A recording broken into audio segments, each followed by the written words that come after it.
I'm live on YouTube. Okay.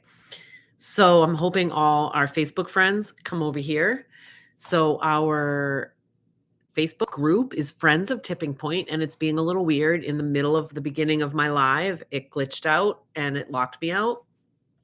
So I'm going to get into it right now with no further ado. And please let me know if you're here. Give me a thumbs up so I can see um, that you're following along. So I asked people in my Facebook group yesterday, what do you want to talk about? And they said, boundaries.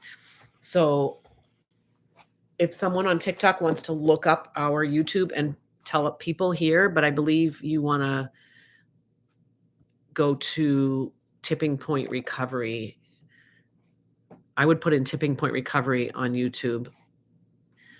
Yep, at Tipping Point Recovery. That's our YouTube. So go over there and let me know if you're here. I see one person. Okay, I get to see the number of people. I don't know who it is. If you can chat, please do say hi to me. I'm really interactive. But look, I took a whole bunch of notes. So I'm going to start over. And here's what I want to tell you about boundaries. The first thing I want you to do is I want you to think, have you ever had a boundary set on you? Meaning, has anyone ever asked you not to come over or asked you to stop talking to them or asked you to stop doing something? Has anyone ever pulled back from you? And what did it feel like? It's important to get a sense because this morning before I went live, I was FaceTiming with my daughter, telling her I was coming to talk about boundaries. And she said, "Oh, I love boundaries, my favorite topic." And my mind flashed back to a time where she set a boundary on me. And I was so offended. It hurt.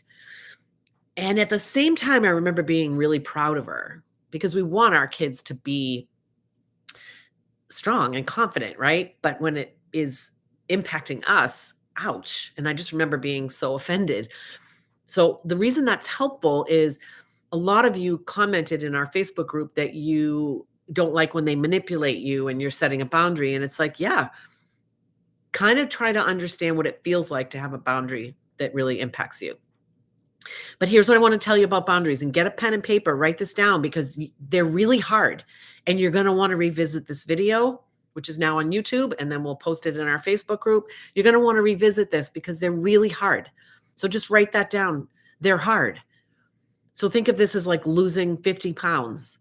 It's hard, but you want to do it. You're committed to changing. So number one, boundaries can happen when you decide. Write these things down and you're going to see something really important about boundaries. They decide when they can happen when you decide, when you've become willing, when you're ready to change, and when you're ready to stop accommodating others' behaviors and actions, when you're ready to stop co-signing, being part of someone else's situation that's not working for you, when you're ready to stop endorsing, that's another way to say co-signing, and when you're ready to stop allowing people to mistreat you. Do you notice I'm talking about you at the beginning of boundaries? Because boundaries are all about you. They are not about your other person. That's where you go wrong in trying to set boundaries. You think they're about someone else. They're not a consequence. They're not a punishment. You got to write that down because you're going to forget that. Your go-to is it's a punishment, it's a wall, you did this and so you need to change. You might have a behavior change request inside a boundary, but the boundary is for you, set by you, and held by you. It's all about you. Write that down, and that's going to take time. They're all about you and your behavior, which is why they're so hard, because you think it's about someone else and their behavior. I'm going to help you make that shift. They're designed for you, and they're designed to protect you. They are not punishment. They are not consequences, and they are not to be put in place. It's not recommended to put boundaries in place to get someone to do something or to stop doing something. And if you're in my world, you love someone who struggles with drug or alcohol addiction, and you are making changes, right? If you're following me, that's likely what you're doing. You may have read my book. And I don't know what permissions to set on YouTube to show it, but dear family, get the book.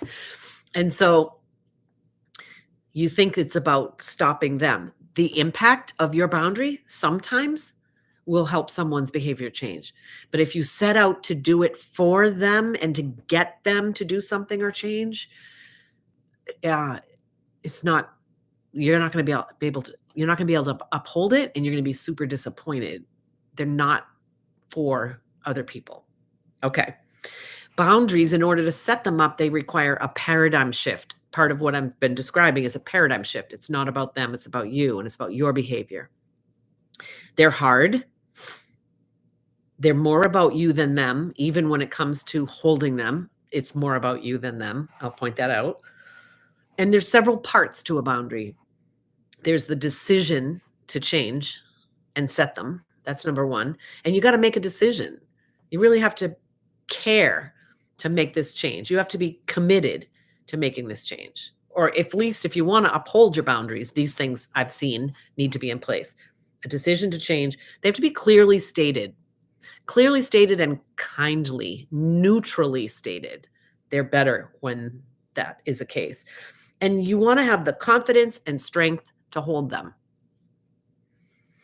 And by the way, when people were asking yesterday in our Facebook group for, oh, sure, since he's asking me to slow down, appreciate that. When people were asking yesterday for me to do my live on boundaries, I had a thought. And so I'm going to say it now, and I'll probably interject it throughout this talk on boundaries. And that is this. I'm way better at getting you to do boundaries when I'm working one-on-one with you. It's harder for me to teach boundaries when when they're not real life examples. Because mostly we're setting them wrong. You're setting them wrong. And there are breakdowns in the way you set up a boundary and the way you hold it. And so my best wish for you is that you'd hire me for 4 coaching sessions. It's a small package, and I will help you. In 4 coaching sessions, I can easily help you dig up what you need for boundaries, help you get clarity on what they are, help you shift the paradigm, meaning teaching you that they're all about you, and how to clearly communicate them, and then how to hold them. I could do that in 4 sessions with you for a boundary, maybe 2, depending on the situation. Another way you get help from me and our company and our team with boundaries is when you're working with us one-on-one, doing an intervention or a family case management or a family contract, which is a several month service designed to get someone unwilling to do something that you know they need. So I will teach you boundaries this way, which to me is a flat, I have a little bit of interaction on TikTok, but when I'm not working one-on-one with you, it's a lot harder. But I have some great notes. I'll go back over what I just said a little bit slower, and we'll get into some of the struggle, and I'll start to teach a little bit around it. So boundaries can happen when you decide, when you're ready for change, and when you're willing.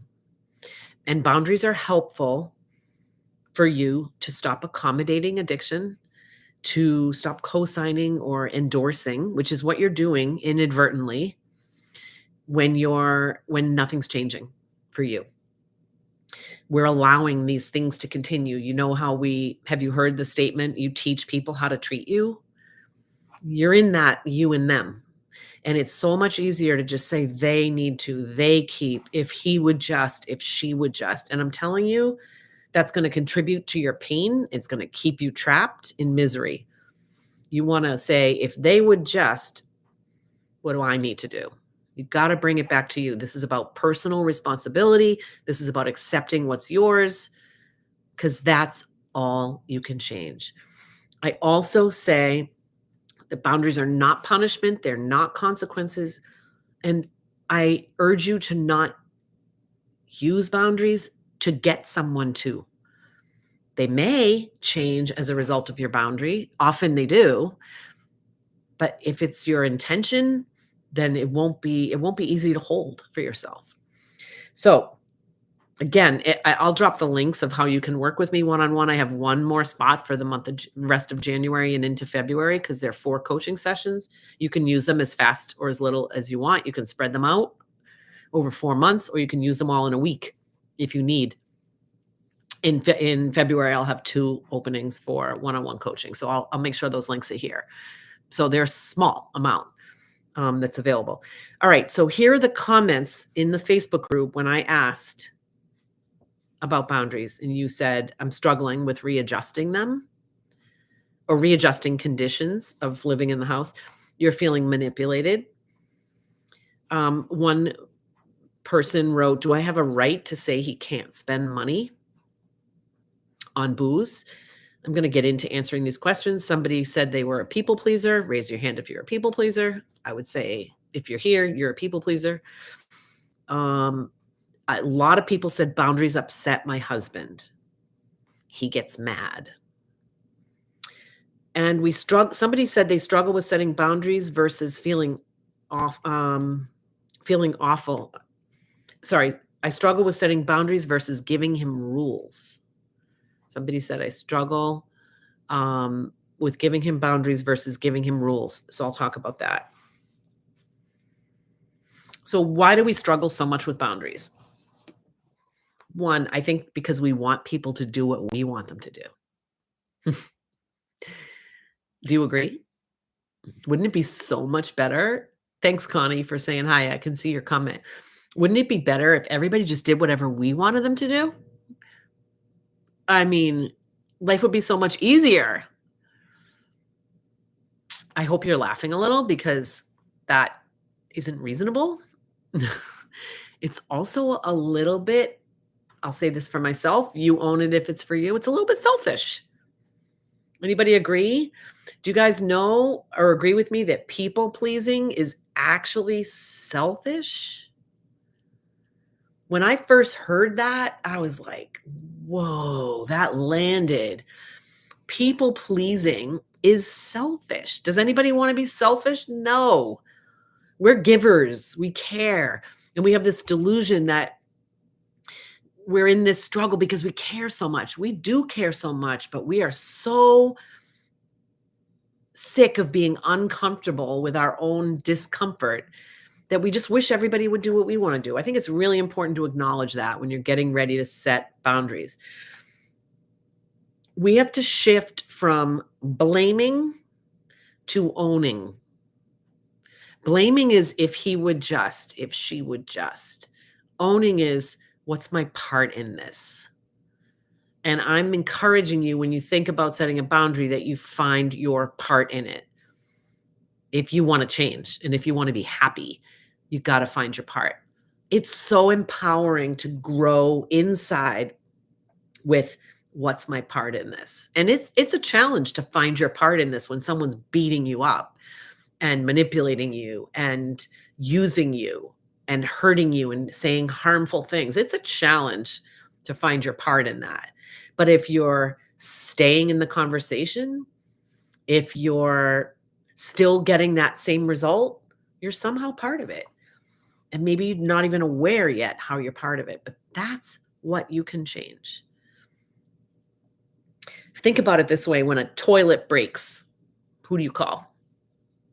Do you ever, I mean, maybe some of you do start to fix the toilet. I don't. When a legal matter comes, you call a lawyer.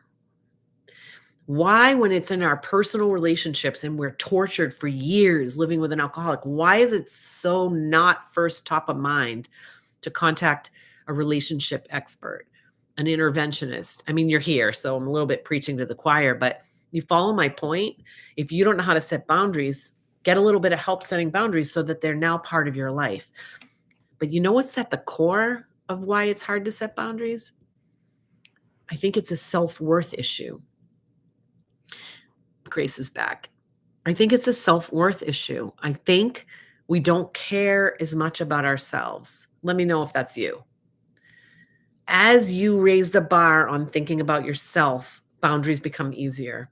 As you raise the bar on teaching people how to treat you, boundaries become easier to hold.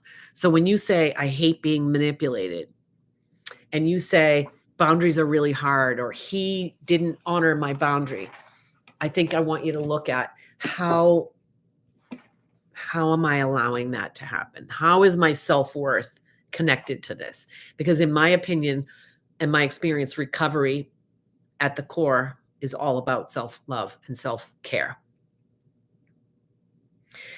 So let's get into it. I'm going to give you the framework to write down of boundaries. And if you're in recovery mastery, which a number of you are, this is in the library. I want you to go to the 12-week program, Recover My Family, and watch the lesson on boundaries. I know that there are workbook pages on the boundary, and you'll see this worksheet in there. I'm not exactly sure at the moment where it is. But you have access to this 12-lesson program, Recover My Family, and there's a lot in there on boundaries. So give yourself some time to look into that. But here's the 4-part formula that we use for interventions. This may not always apply in your situation, but they usually do. And it goes like this. I want you to write down this 4-part formula. I'm just going to give you the phrases. And so leave some space. When you write down this first phrase, leave some space, and then write the second, third, and the fourth is 4 parts. When I, the first part to a boundary to be communicated is when I ... Now move down a little bit on your paper and write, it makes me feel ... And I'll go slow. Shelly says, hi, Grace. Grace was kind of bugging me. When I is number 1. Number 2 is it makes me feel. And the third one is because of how I feel. Anybody on TikTok want to write these 4 out? That would help people. When it makes me feel because of how I feel. That's the 3, and there's one more. And the 4th one is I am doing this because. So let's create a boundary. Somebody put in the comment, thank you, Cincy, when it makes me feel because of how I feel, I am doing this because. The first line is when I do something. What is it? So if anybody's ready, put in the chat, what are you doing that you want to stop doing? And here's where it gets hard. Let's just see what you say. What are you doing that you want to stop doing? Chances are you're going to tell me, I'm not doing anything. They're doing something. Anybody feel ready, because you've been part of our trainings, to say, okay, when I procrastinate? Awesome. Procrastinate around what, Raymond? Let's get a little more specific. When I question my own decisions, when I procrastinate, I'd just love a little more on Raymond's. And I'm going to help you if you're struggling because you're feeling like it's something they're doing that you want to set a boundary around. I'll help you flip it to you. But let's just get a few of these. When I second guess myself, when I question my own decisions, when I procrastinate. I'm going to write this down so I can see it. I'm far better at doing this back and forth with real examples. Procrastinate, second guess, question. Same thing, right? When I question myself, when I second guess. So I'll give you a personal example of when I set a boundary. And the reason I set the boundary is my husband was making us late for church. So when someone said, what do you do? I was like, well, I don't do anything. He's making us late for church.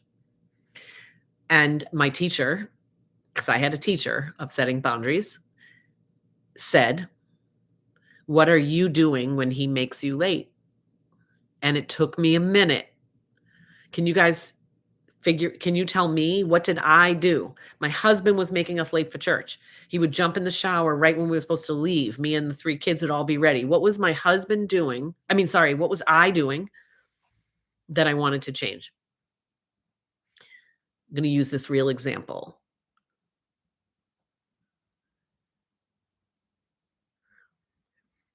And because I was really frustrated.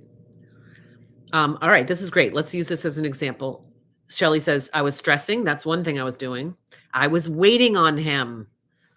I was waiting on him. I wasn't going to church. That's the thing I was doing. Do you follow me? So take the thing that is what they're doing and say, what am I doing?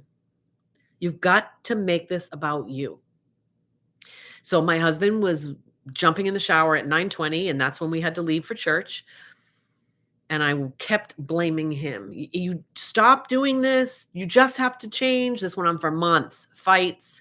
And now I was working with a professional. I was setting boundaries, and they said, well, what are you doing? So my question to you, you can start your behavior. I was reminding him 5 times. That's very concrete, Cynthia. When you're ready to set a boundary, you can start with what they're doing that's pissing you off or frustrating you or hurting you. You can start with that, but then you need to stop and say, what am I doing? Because the boundary starts with when I. It doesn't start with when I watch you make us late for church. It doesn't start with when you. We want to do that. So I set the boundary and I said, when I wait for you and become late, I ended up saying, when I'm late for church, I took him out of it. Why is this so hard? Ugh, because we're so conditioned to focus on the other person being the problem. And I'm going to tell you right now, your problem is not that your loved one is an alcoholic. Your problem is you don't know what to do about it. No one ever taught you or trained you. And you think love is staying and putting up with, and it's not.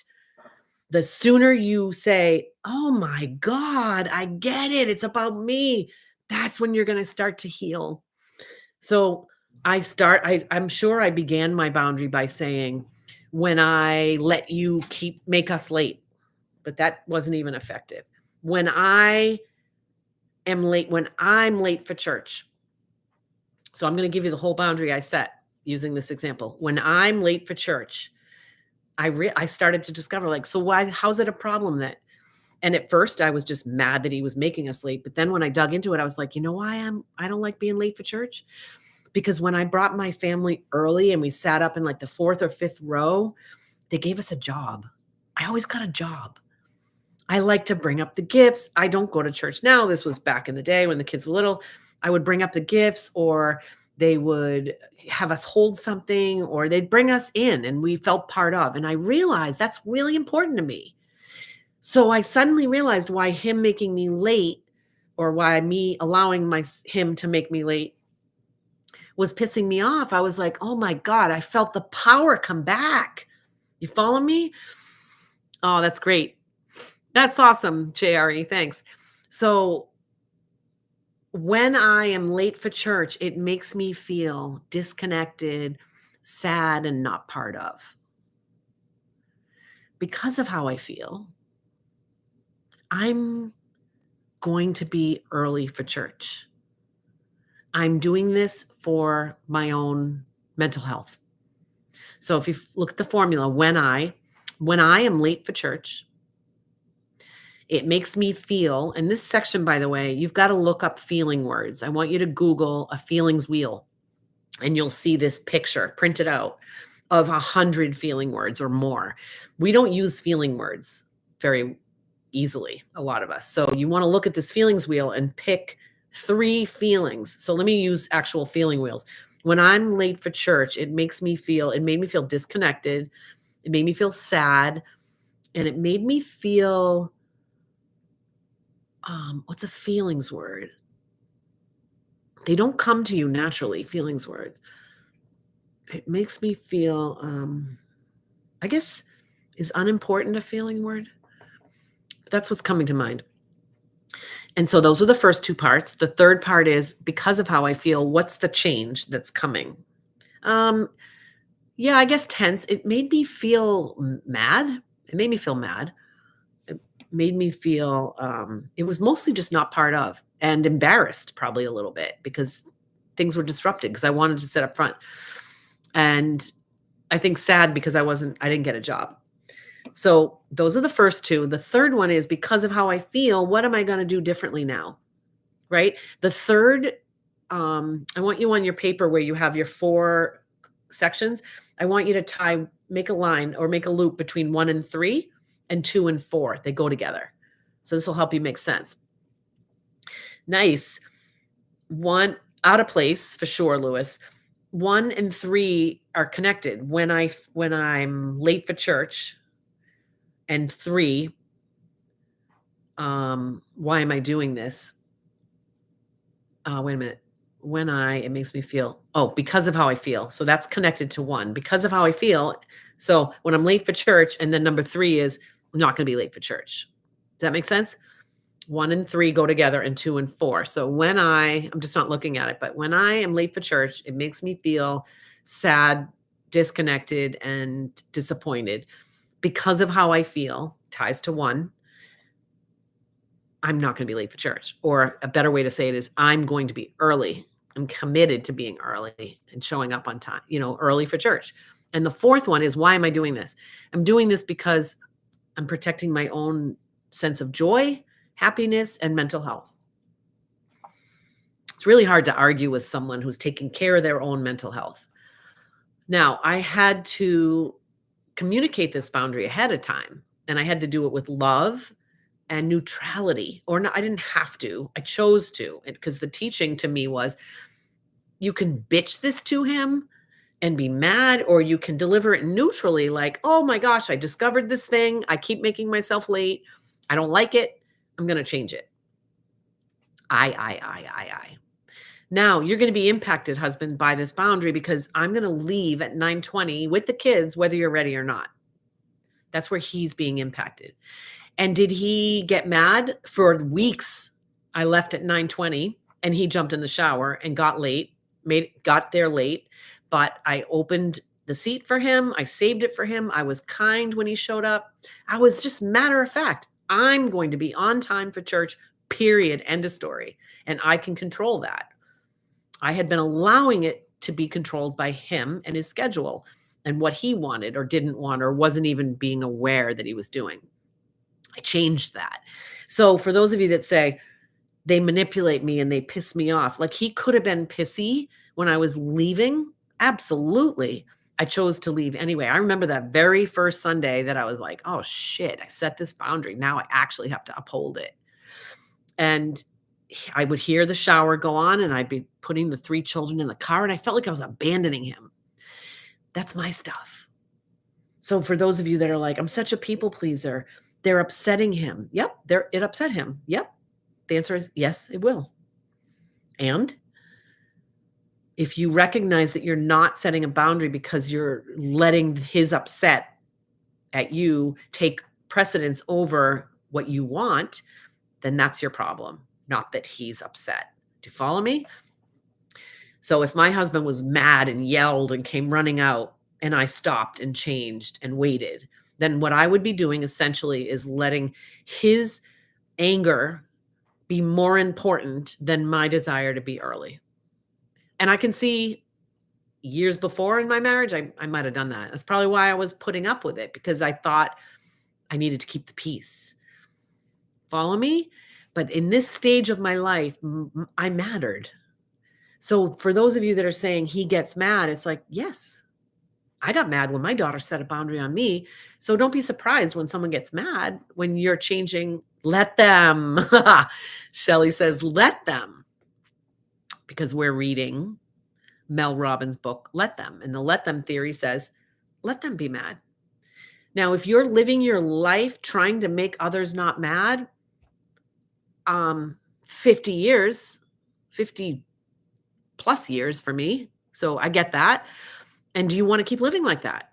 If you're following me and you're still here, chances are you don't want to live like that. So wherever you are on this continuum of change, maybe you're early thinking about change. Stick around, because by hanging around other people in my lives and in my community and in our program that are making change, you're going to get muscles built just by watching them. So you don't even have to set a boundary yet. If you're sitting here listening to me and you're like, I'm not ready for that, great. Stick with us. Because when you watch other people do this, you will become ready. If you're at the far other end and you're like, bring it, let's go. You're further through the journey. You're not better than, you're just further through the journey. You've walked more steps on the intentional boundary setting, self-care journey. Great, you're just at a different place. We all need to be together because we need to support people that are coming in that are like shaking. And a lot of people are following me that are wanting to become stronger. And you don't ever have to register for one of our programs, but if you follow me live and you read the book and you take our free stuff, or maybe you even buy the $97 training, which is loaded with, 6+ hours of training, you're going to get stronger. And one day you're going to say, I'm ready to set a boundary. But if you're further along down the path, your boundaries are going to get bigger and stronger, and you're going to go deeper into this journey of self-worth. Make sense? So I'm going to go back to what I said earlier. Boundaries can happen when you decide. They're not a consequence. They're not a punishment. They're not about your loved one. I encourage you to not set a boundary because you're trying to get them to. Set a boundary because you want to. Set a boundary because you deserve. You want to raise the bar. Ultimately, our teachings are about most families, or let me say it this way, most alcoholics have someone or more than someone accommodating, inadvertently supporting the problem to continue.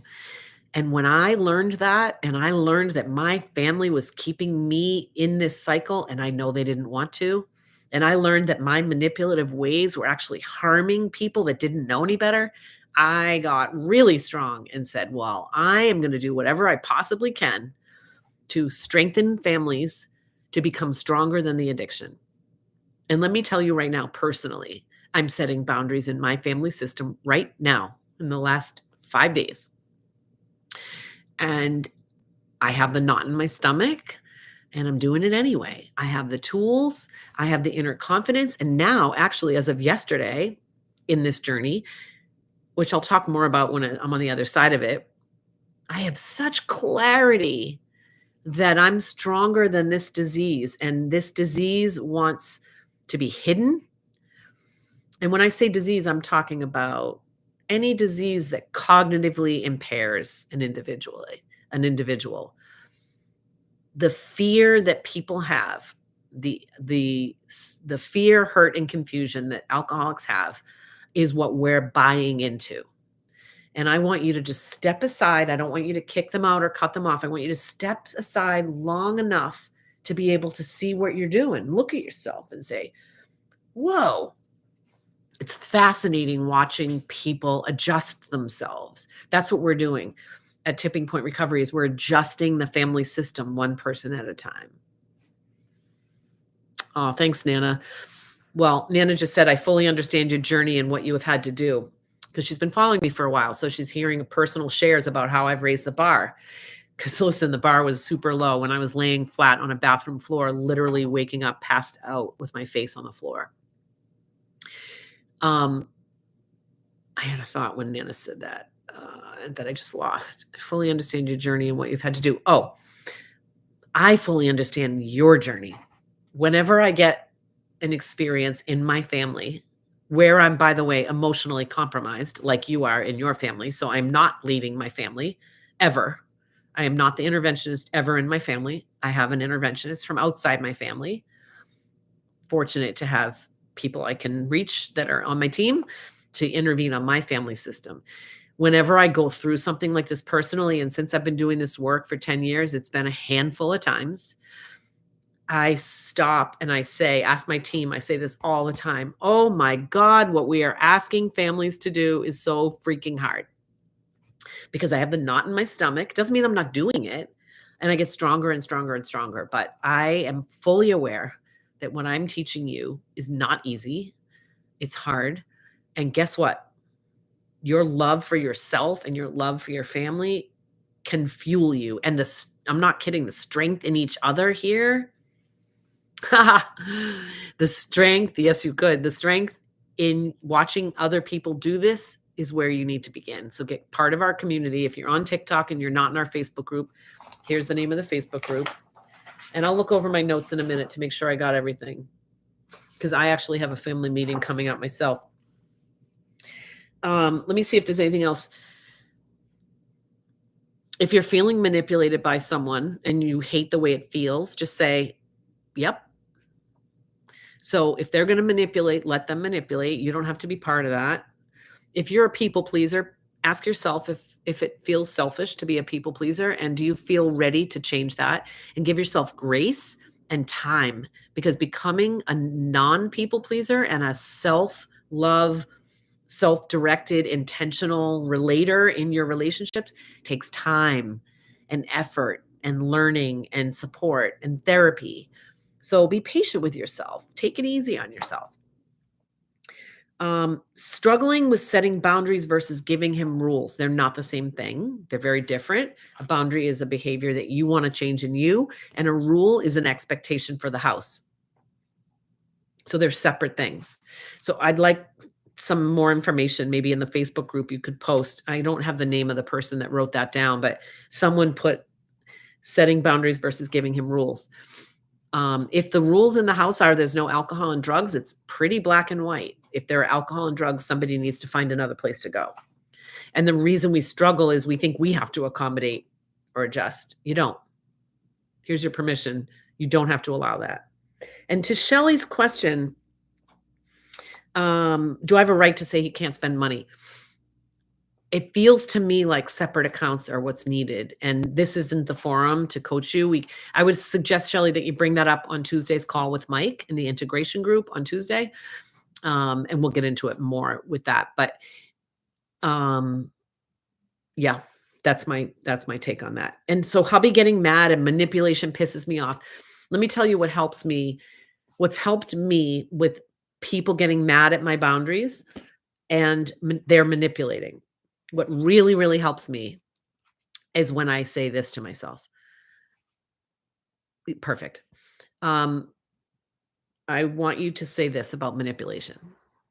An alcoholic who's manipulating is doing exactly what they're supposed to do. That helps me.